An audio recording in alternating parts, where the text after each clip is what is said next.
Hola, buenos días.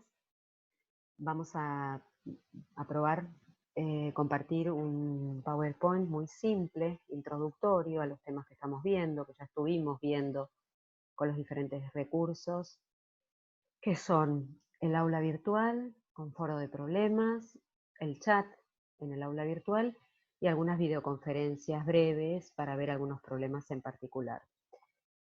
Voy entonces a compartir el PowerPoint que ustedes ya tienen en el aula. Bien.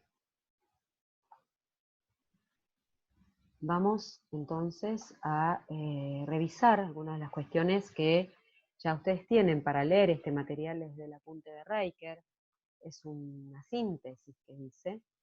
Y acá nos referimos a qué es la termodinámica, que es lo que nos va a ocupar en estas primeras 4 clases. Hablamos que en la termodinámica se estudian y describen intercambios de calor y trabajo entre sistemas y medios, usando un criterio macroscópico. ¿Qué quiere decir? Quiere decir que en lugar de analizar cuál es el estado cinético de las partículas de un sistema o las velocidades medias, lo que analizamos es la temperatura, o sea, analizamos las variables termodinámicas. ¿Cuáles son las variables termodinámicas? Presión, temperatura, volumen. En este momento, ahora, en este bloque y en estos días, vamos a empezar con calorimetría, ¿sí? Que es el estudio de las mediciones de cantidades de calor.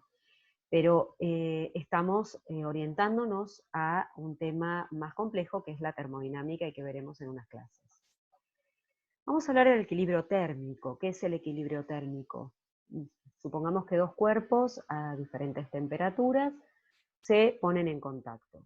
¿Qué es lo que ocurre? Se producen cambios en ambos y se llega a un equilibrio térmico, es decir, a un estado de las mismas temperaturas. Los 2 cuerpos llegan a la misma temperatura. ¿Cómo sucede eso? Sucede porque el cuerpo el que está a mayor temperatura entrega una determinada cantidad de calor eh, al otro cuerpo que absorbe esa misma cantidad de calor, ¿sí? Hasta llegar a la misma temperatura. Fíjense que estoy hablando de calor como una forma de energía. El calor, energía calorífica, se mide en Joule, se mide en Kelvin y tienen como propuesta en el aula encontrar las equivalencias y además aplicarlas a los problemas. Esto que acabamos de decir lo consideramos que no hay cambios de estado, porque si hay cambios de estado, también tenemos que cuantificar esas cantidades de calor. Las vamos a cuantificar en breve usando el calor latente. En esta diapositiva, ¿qué es lo que vemos? Vemos la definición del calor específico y de la definición del calor específico podemos expresar cantidad de calor absorbida o cedida por una masa que tiene un calor específico dado cuando se produce una determinada variación de temperatura. En realidad no está la definición de calor específico, ¿no? La definición de calor específico la podríamos ver si despejamos calor específico de esta expresión. Igualmente lo pueden leer. Esto, como les digo, es una síntesis, es una guía, es retomar algunos temas para poder seguir avanzando, ¿sí? Si esto no está completo, ustedes lo vuelven a analizar, me lo dicen y así vamos a ir trabajando. Acá quiero hacer un comentario sobre la convención de los signos de las cantidades de calor. La cantidad de calor es positiva si la masa absorbe Q, si es negativa si la masa cede una cantidad de calor. Obviamente a partir de la expresión que tenemos escrita, va a salir de la variación de la temperatura, pero conceptualmente lo tenemos que tener claro porque, por un lado, porque cuando haya cambio de fase hay que analizar cuál es el signo, qué es lo que está pasando. Esa sustancia que se solidifica, ¿pierde o absorbe calor? Esa sustancia que se condensa, ¿pierde o absorbe calor? Eso hay que analizarlo y después poner el signo en la ecuación.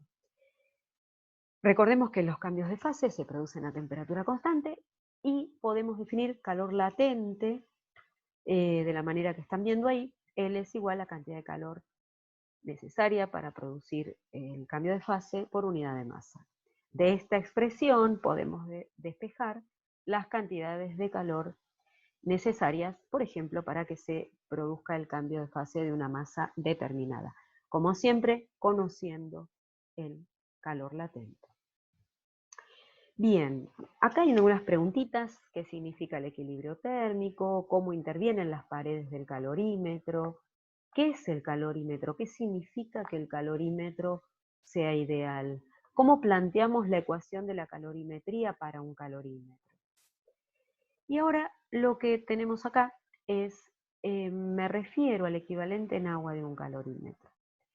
Si el calorímetro es ideal, supongamos que el calorímetro es ideal. Primero, ¿qué es un calorímetro? Es un recipiente que suponemos, queremos que no permita la transferencia de energía calorífica entre su interior y el exterior, o entre el exterior y su interior. Es decir, suponemos que si funciona bien, digo, el calorímetro, sus paredes son adiabáticas y son aislantes térmicas, que es lo mismo.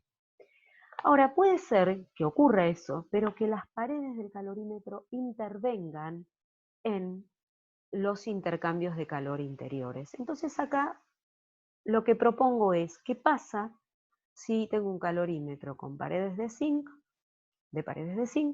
coloco dentro una masa de agua a 25 grados y otra masa de agua a 75 grados? ¿Cómo planteo la ecuación de la calorimetría? ¿Qué es esa ecuación de la calorimetría cuantificando esta situación? Esto lo vamos a dejar acá, vamos a seguir probando el recurso. Cuídense, nos cuidemos, nos vemos hoy en alguna de las videoconferencias.